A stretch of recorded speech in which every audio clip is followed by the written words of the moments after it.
Sa sulok ng isang abang tahanan, kung saan ang bawat tahi ay may kwento ng pagtitiis at bawat kiskis ng walis ay hinaing ng pagod. Naroon si Isay, isang simpleng babae. Malambing ang mga mata ngunit puno ng kalungkutan.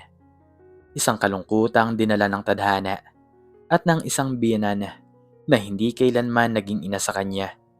Si Aling Esmeralda, ang ina ng kanyang minamahal na si Delmar, ay isang babaeng pinanday ng kasaganaan at nahubog ng pagmamataas. Para sa kanya, ang pagiging mahirap ay isang sakit na walang lunas. At si Isay, isang anak ng dukha, ay isang mantsa sa kanilang marangyang pangalan. Heto, Isay, kumain ka na. Bati ni Aling Esmeralda isang umaga. Ang tinig niya ay parang matalas na patalim.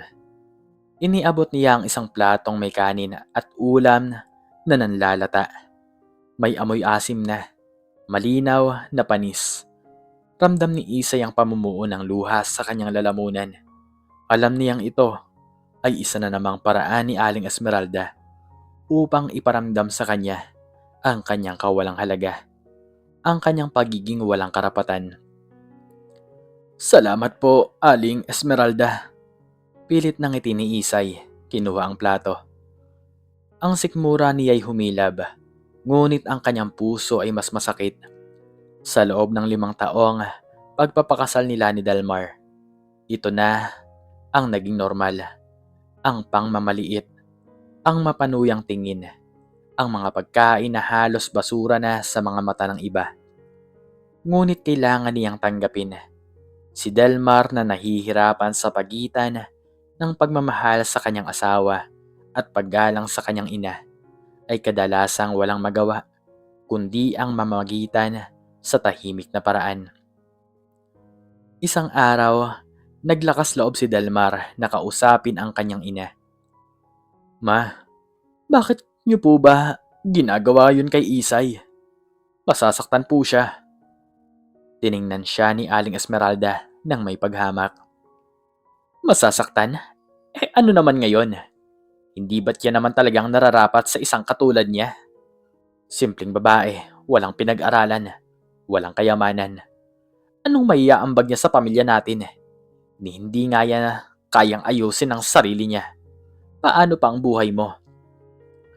Pero mahal ko po siya at mabuti po siyang tao.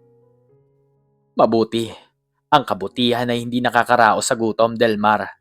Kung akong pipili ako ng babaeng may ibubuga. Hindi yung parang pulubi na umaasa lang sa atin.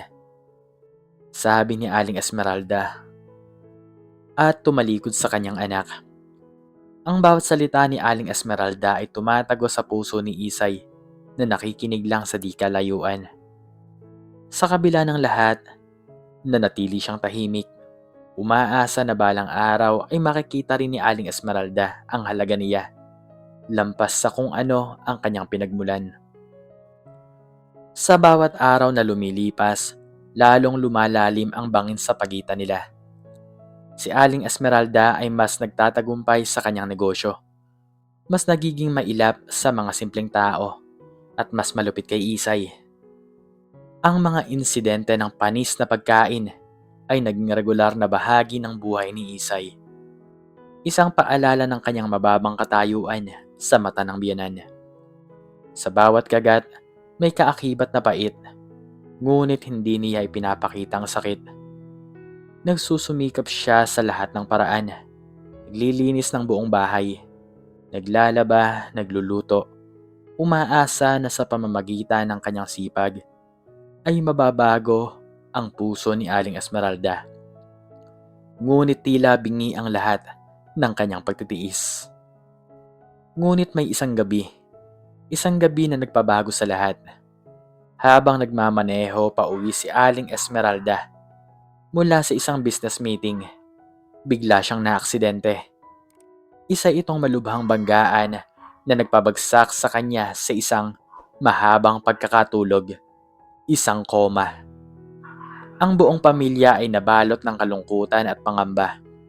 Si Delmar ay halos mawala ng pag-asa. Nawalan sila ng direksyon. Anong gagawin natin, Isay? Si Mama, wala siyang malay. Sino ang mag-aalaga sa kanya? Napakamahal ng ospital, sabi ni Delmar. Humahagulgol sa balikat ni Isay. Walang pagdadalawang isip na tumugon si Isay. Ako, Delmar, aalagaan ko si Aling Esmeralda. Hindi ko siya pababayaan. Kung ano man ang ginawa sa kanya ng kanyang biyanan, sa puso niya ay ina pa rin ito ng kanyang minamahal. Hindi niya kayang iwanan. At sa loob ng 5 mahabang taon, yun nga ang ginawa ni Isay.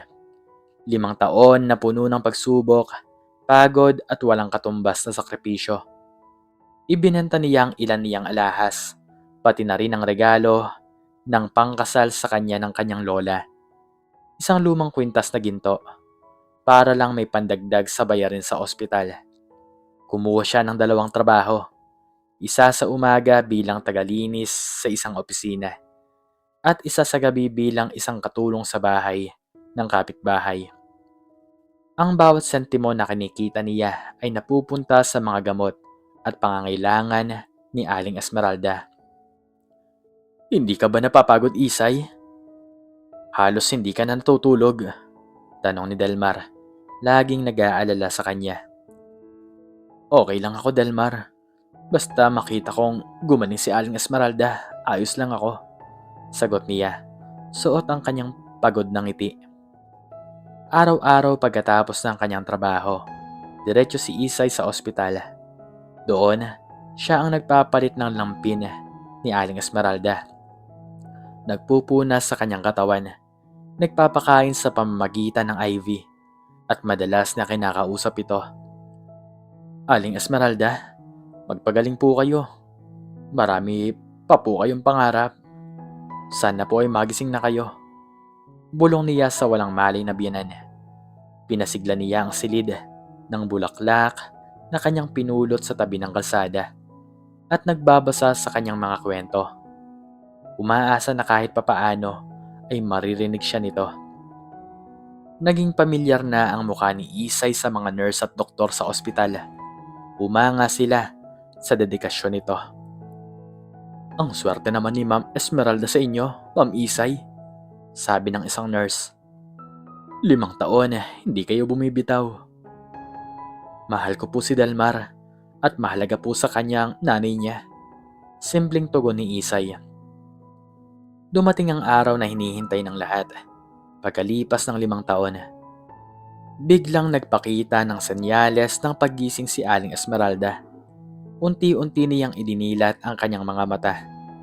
Nahihirapan sa liwanag at sa pag-unawa sa kanyang kinaroroonan. Ang unang muka na nakita niya ay ang muka ni Isay. Payapa, malinis at nag-aalala. Nasaan ako? Sino ka? Mahina niyang tanong. Ang boses ay magaspang. Aling Esmeralda, nagising na po kayo. Salamat naman sa Diyos. Bulong ni Isay. Hindi mapigilan ang mga luha sa kagalakan. Napakunot ang noo ni Aling Esmeralda. Isay? Bakit? Bakit nandito ka? Tiningnan niya ang paligid, ang mga puting dingding sa ospital. Anong nangyari? Bakit ako nandito? Ang huling naalala niya ay ang pagmamaneho pa uwi. Dumating si Delmar, mabilis na niyakap ang kanyang ina. At sunod ay si Isay. Ma, ising ka na. Akala ko hindi na mangyayari to. Delmar, 5 taon? Anong 5 taon? Anong pinagsasabi mo? Naramdaman ni Aling Esmeralda na may malaking nawawala sa kanyang memorya. Isang malaking bahagi ng buhay na tila pinutol. Ma, naaksidente po kayo. 5 taon na po ang nakalipas. Nakomatos po kayo. Paliwanag ni Delmar. Tinulungan ng kanyang ina na umupo ng bahagya. Bumalik ang tingin ni Aling Esmeralda kay Isay. 5 taon? Sino ang nag-alaga sa akin sa loob ng 5 taon? May mga tanong na bumabalik sa kanyang isip. Bakit parang pamilyar na pamilyar sa kanya ang mukha ni Isay sa ospital? Bakit parang alam na alam ng mga nurse kung sino si Isay. Saglit na nagkatinginan si Dalmar at Isay. Si Isay po, ma. Si Isay ang nag-aalaga sa inyo sa loob ng 5 taon. Huminga ng malalim si Dalmar. Simula nang maaksidente po kayo, siya ang kasama nyo. Siya ang nagbantay, nag-alaga, nagtrabaho para sa inyo. Siya po ang nagbayad sa halos lahat ng gastusin nyo, ma. Nagulat si Aling Esmeralda. Walang imik siyang nakatingin kay Isay. Ang kanyang matandang kaaway, ang babaeng kanyang minamaliit, ang mga salita ni Delmar ay parang isang martilyo na humahampas sa kanyang puso. Pero paano? Mahina niyang tanong. Wala siyang pera. Mahirap lang siya. Doon nagsimulang magkwento si Delmar. Ang bawat salaysay ay isang saksak sa puso ni Aling Esmeralda. Ibinenta niya po ang kanyang mga paboritong gamit, pati ang kwintas ng lola niya. Nagtatrabaho po siya ng 2 araw-araw.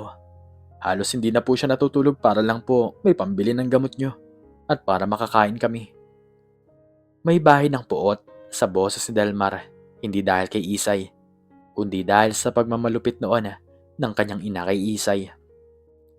Siya po ang nagpupuna sa inyo, ang nagpapalit ng lampin, ang nagkukwento sa inyo kahit walang malay. Hindi niya po kayo iniwan, ma, kahit kailan. Nanlamig ang buong katawan ni Aling Esmeralda. Ang mga alaala ng kanyang nakaraan, ang kanyang pagmamalupit, ang kanyang paghamak, ay bumalik ng sunod-sunod.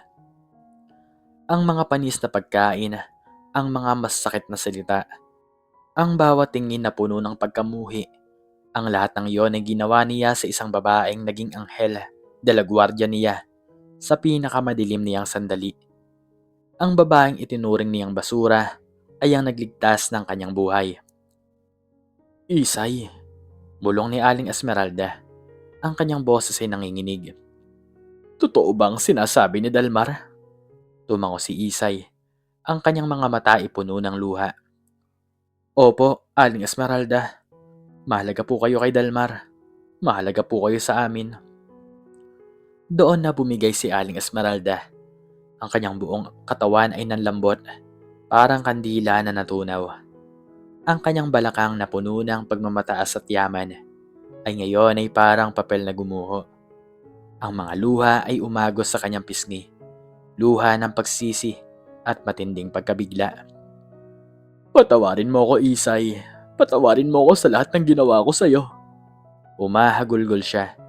Inabot ang kamay ni Isay na nanginginig. Pinakain kita ng panis na pagkain. Sinaktan kita ng mga salita.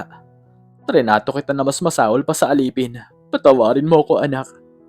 Hindi niya maintindihan kung paano nagawa ni Isay ang lahat ng iyon. Kung paano nito nagawa ang kabutihang iyon sa kanya, sa kabila ng lahat. Mahinang hinawakan ni Isay ang kamay ni Aling Esmeralda. Wala po yon, Aling Esmeralda. Naintindihan ko po. Ang mahalaga po ay gising na kayo. Kompleto na po ulit tayo. Pero hindi sapat sa puso ni Aling Esmeralda ang isang simpleng pagpapatawad.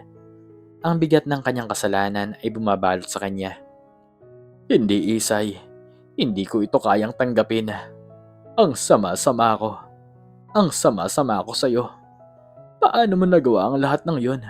Bakit? Kasi po, mahal ko po ang anak nyo. At gusto ko po siyang maging masaya. Ang pagmamahal po ay hindi tumitingin sa estado ng buhay, Aling Esmeralda. Tanging puso lang ang sinusunod nito. Sagot ni Isay. Ang kanyang boses ay puno ng emosyon. At sa puso ko po, kayo po ang ina ng asawa ko. Pamilya po tayo. Hindi na napigilan ni Aling Esmeralda ang kanyang damdamin. Inila niya si Isay at mahigpit na niyakap. Anak, anak ko, patawarin mo ko. Mula ngayon, ikaw na ang tunay na anak ko. Hindi ko nahayaang may manakit sa'yo. Hindi ko nahayaang may magpapakain sa'yo ng panis. Ang mga salitang lumalabas sa bibig ni Aling Esmeralda ay totoo. Ramdam na ramdam ng kanyang kaluluwa. Ang kanyang puso na natigasan ng pagmamataas ay napalambot ng walang kapares na kabutihan at pagmamahal. Sa loob ng 5 taon, hindi niya alam Ngunit ang kanyang anak-anakan, ang iniisip niyang basura, ang nagbigay muli sa kanya ng buhay. Ang araw na yon ay hindi lamang ang muling pagising ni Aling Esmeralda, kundi ang muling pagsilang din ng isang pamilya. Isang pamilyang hinubog ng pagsubok, pinatatag ng pagmamahal, at pinatunayan ng isang simpleng babae na ang tunay na kayamanan ay hindi nasusukat sa salapi, kundi sa busilak na puso at walang kapares na pag-ibig. At sa wakas, si Isay ay hindi na isang simpleng babaeng minamaliit, kundi isang hinahangaan, minamahal na bahagi ng isang pamilya, isang tunay na anak sa mata ng isang ina na natuto ng pahalagahan ang tunay na ginto sa buhay. Ikaw, ano ang natutunan mo sa istoryang ito? Makiki-comment naman po sa baba kung ano ang inyong natutunan. At hanggang dito na lamang po nagtatapos ang aking istorya. At sana po ay nagustuhan nyo to. Please like, share, and subscribe. And click the notification bell para palagi po kayong updated sa mga bago ko pong istorya. Muli ay maraming salamat po. At God bless us all.